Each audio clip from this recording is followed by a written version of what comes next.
Spring break, a time for adventure, fun, and making memories. But for some, it turns into a nightmare.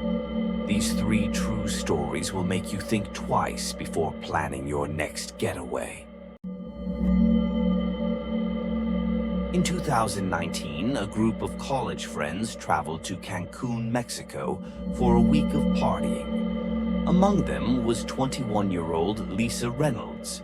She was last seen leaving a club alone after an argument with her boyfriend. The next morning, her friends woke up to find her bed untouched.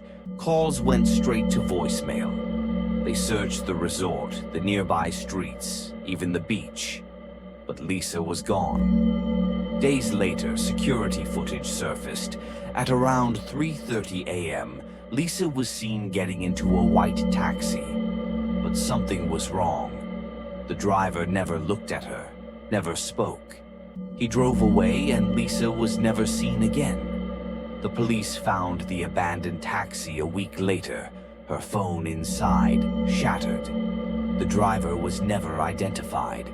Her family still searches for answers, but Lisa remains one of many travelers who vanish under mysterious circumstances.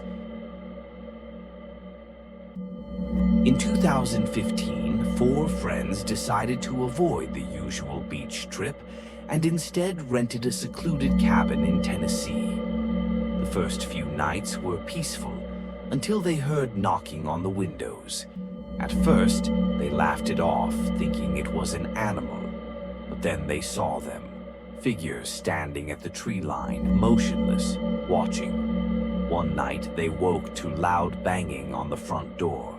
When they checked, no one was there, but deep boot prints covered the porch. Terrified, they packed up and left at dawn.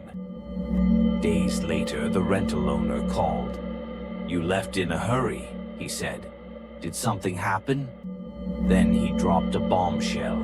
Just 2 weeks earlier, a missing person's body had been found not far from the cabin. She had been staying there alone and had called 911, reporting someone outside her window. A group of students rented an Airbnb in Miami for their spring break in 2021. The house was perfect, big, luxurious, and cheap. But from the first night, things felt off. Doors opened on their own. Lights flickered. They laughed it off until they found food missing from the fridge and wet footprints leading from the bathroom. On the third night, one of them woke up to the sound of breathing coming from the closet. They turned on the light, slowly opened the door, and found a crawl space behind the coats. Inside, a dirty sleeping bag, a half-eaten sandwich. Someone had been living there, watching them. The police arrived and searched the house, but no one was found. The Airbnb owner later admitted that the house had a history. A previous guest reported the same thing: food going missing, strange noises. But no one knew who or what was lurking in the shadows. Spring break should be a time for fun and freedom, but sometimes it turns into something much darker. If you're planning a trip soon, stay safe, stay aware, and remember, you never know who's watching.